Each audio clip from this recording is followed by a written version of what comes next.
6:44 here on AM 1460, the new WXBR. You are listening to the Metro South Morning Show, PM in the AM. Peter Zimborn, Mike Pavitt here with you on this Tuesday morning, our one-year anniversary broadcast. Come on down to our studios at 250 Belmont Street, as the food from Charlie's Diner is arriving soon, as we'll be inviting the public to come on down to our 250 Belmont Street studios in Brockton. Enjoy a free breakfast, F-R-E-E, free. Come on down. Peter While Zimborn. supplies last. While supplies last. There's plenty of supplies right now, folks, so get here now. You want breakfast? Get down here. How the hell do you think we get these people here this morning? We get breakfast. They don't want to see us. The only way we can get people here. They don't want to spend time with us at 6:45 in the morning. Of course not. Mike, quarter seven, joining us in studio right now is a man who's been a frequent contributor to this program over the past year. He's affectionately known as the Birdman. He's the Director of Communications for Mayor Bill Carpenter, liaison of Brockton Community Access, and award-winning documentarian filmmaker, Mr. Noube Rateau. Noube, good morning. Noube. Two-time award-winning director. Get it right, Pete. 6-time nominated. But who's counting? Noube, since we last spoke to you, your documentary, The Culture, a documentary about guns in America, has premiered at the campus of Bridgewater State University. First off, any more showings of that film in the areas? I know that you tend to tour your films around the country. First of all, congratulations, guys. Oh, thank I mean, you. this is a big, you-know-what deal, in the words of Joe Biden. You can see the fanfare we have outside. No, this is huge. I mean, you guys really came in and kicked ass. You know, you guys came in last year, and relatively speaking, when a lot of people didn't know about the station being back on, you guys really made a wave. I think, with your YouTube and Facebook, Twitter presence, people look for your interviews online. I look for your interviews online. I know people look for it. So I think you guys are doing a real bang-up job. So, congratulations to you guys. Thank you. I appreciate that, Noube. But what's your question again, Peter? Where can we see The Culture if we have not seen it already? I have seen it. Mike, you've seen it as well, correct? Sure have. We have we did a show in Jamaica Plain last Thursday. We're going to do a show in Roxbury this Thursday at the Haley House. That's going to start at 7:30 p.m. After that, we're going to be showing the film over at UMass Dartmouth next month.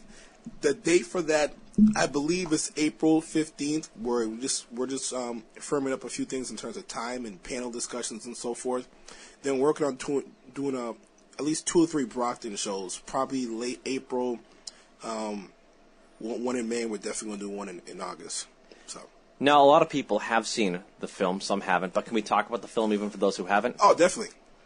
So I watched the film a few weeks ago. I watched it twice, actually, and I thought it was very well done. Michael Graham was excellent in WXBR's own afternoon guy. What's some of the feedback you've gotten from the film? Well, it's funny. The feedback's been positive. We've gotten a lot of positive feedback. I mean, people think the film sucks. I guess they won't tell me to my face. I thought it ended too early. Quite honestly. A lot of people said they wanted more, but the way I format the documentaries is that, it was a different mindset in terms of, when I do my other films. I'm like, what market do I want to present myself to? And, how do I, eventually, we want to make a profit off this film. How do I go about it that way? So we decided, our biggest market is our college market and going on these college tours. So we decided, let's format the film where there's a panel discussion afterwards, where people can talk about, so we can offer that program to colleges. So see, and that's where that I can see where that logic went into the filming of this documentary, because the documentary asks a lot of questions about gun culture in America, and correct me if you think I'm wrong, but almost provides no answers and then sort of ends. And I think that's where the panel discussion comes into place if you see it at a live screening and kind of offers the viewer some closure. Otherwise, it sort of ends and just leaves you thinking at the end of it, which I guess is what you want as a documentary filmmaker, for people to be thinking at the end of it. But I thought closure, there wasn't too much of it. Well, first of all, there is no closure to the gun problem, because it's still going on right now. There's a genocide in the inner city right now, where people are killing other people. So in terms of that, in real life, there's no closure. So the film reflects real life. And number two, our documentaries, but this one I agree more than the others, doesn't provide an answer, but what it does provide is a perspective on different issues in terms of where you sway on the gun law. We have the issue where people are very liberal in terms of gun rules and gun legislations, and then we have people who are extremely conservative, who say, everyone should have a gun. Michael Graham actually said, put everyone, who's a good person, a good law-abiding citizen, everyone should own a gun. Then you have people who've been affected by gun violence who think a different way. So the film I think it does an excellent job providing those two different perspectives. So, you may not agree with one side, but you respect the other side. And I think that's what the film really does a great job of doing. And your personal perspective on this issue, I think, changed from beginning to completion in the production of this documentary, correct? Yeah, well, just right now, I was on your show, I think it was a few, might have been during the summertime when we were starting the production. I'm anti-gun. I'm still anti-gun, okay? But my perspective about 6 months ago is, guns should be wiped out. No one should have them. Police officers, nobody, anyone, My perspective on now is obviously that's not going to happen. That's not realistic. And my concept, even before that, is that it's not a gun problem. And I thought it was a gun problem 6 months ago. I think it's a people problem. I think if you want to commit harm, you will do it. And I thought about you a few weeks ago. I forget what foreign country it was. Some guy just went around stabbing and killing, I think, 20 people or so on a train somewhere. And I thought of you exactly when I read that. I think of you when I read about people stabbing people on trains. That's weird. Wow. It came out very bizarre. But here's my point about gun legislation, gun laws. Here's what I think. Let's just say there's 100 murders, and you tighten up gun laws and legislation. There might be 80. Okay? Now, if you change the culture and the morale of people, there's going to be like 10. Which one's more effective? My thing is changing the culture and the morale of people rather than changing the actual law. You may save a few lives, but if you change the actual culture and mentality behind it, then you change the whole concept, which I think is more effective. Has the culture, particularly within the realms of entertainment and pop culture, changed in relation to its views on guns? And I'll take this as an example as to why I think, to some degree, it has. And maybe, if it hasn't changed, it's changed for commercial appeal. Let me give you an example. I can't wait. 90s Snoop Dogg. Rat-a-tat-tat, 'cause I never hesitate to put a dude on his back. He was all about guns. The guy's got gun convictions. He's a felon. Now he's like Jamaican Rastafari and has a song called No Guns Allowed. Now you could say that that's just the culture changing and, a guy like Snoop Dogg and hip-hop and just entertainment's viewpoint on guns changing. You can also say, well, Trayvon Martin just got killed by guns. Anti-guns is the cool thing. Snoop Dogg wants to sell some records. I don't know which one it is, but I wanted to get your opinion. Yeah, Pete, I disagree about that because the reason why Snoop Dogg is not rapping about guns anymore is because he's not living that lifestyle anymore. Okay. I mean, rappers, and there's actually a point made about it in the documentary.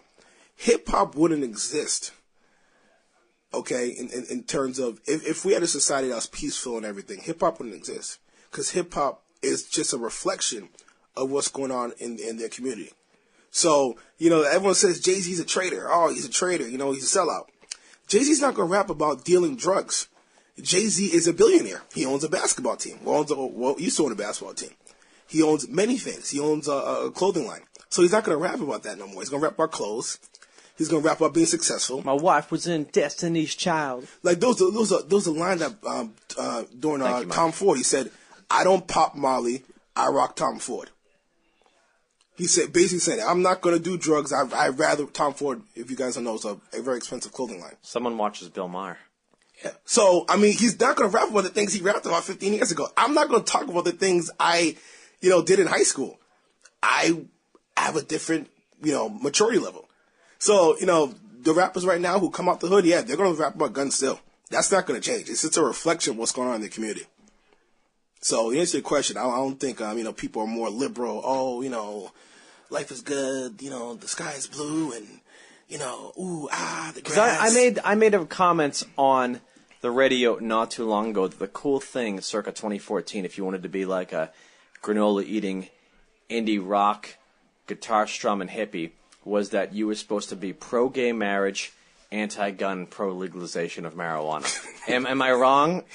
No, that's. I can understand why you think that's the trend, or people going. But I listen to hip hop now. There's still a lot of lyrics that reflect, pro-guns, pro-shooting. Again, I think there's other rappers who don't reflect that, but that still exists within the hip hop community because that's the condition that they grow up in. Mike Paver and myself have talked about this in the air, and I'm actually going to bring in our resident 14-year-old expert on such topics. We bring in our bus stop correspondent, Benicia. Benicia, good morning. Welcome to the program. Hello. Hello.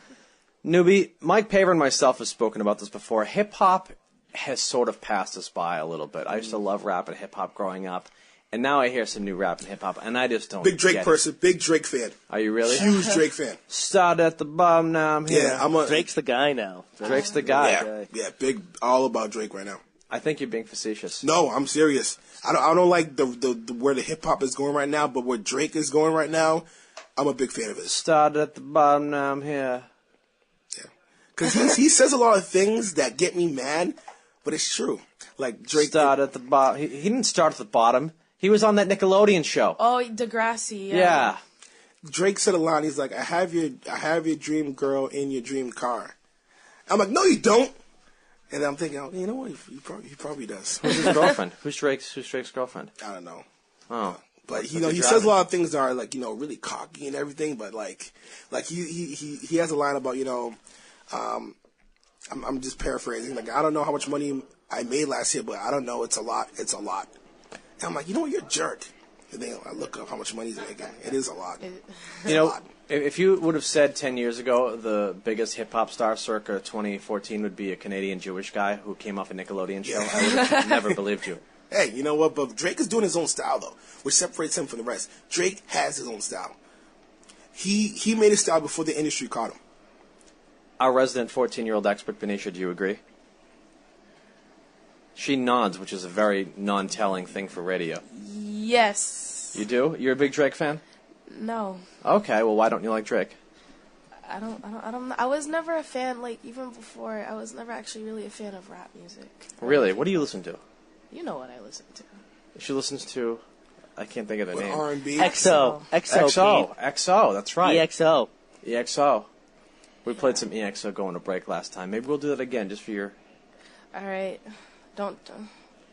She was very nervous her first appearance here. Then we got her to ease up, and now she's nervous again. She said she wasn't going to be nervous again, and now she's being nervous. If you're going to play History. Okay, play History by XO, Mike. That's what we'll head into break to. Okay. That's the new cool thing. Well, Noube, I want to thank you so much for coming on the program this morning. We can't possibly delve into all the topics with you that we would like to because of the fact that we have such a short, limited amount of time because we have so many guests scheduled on our program today.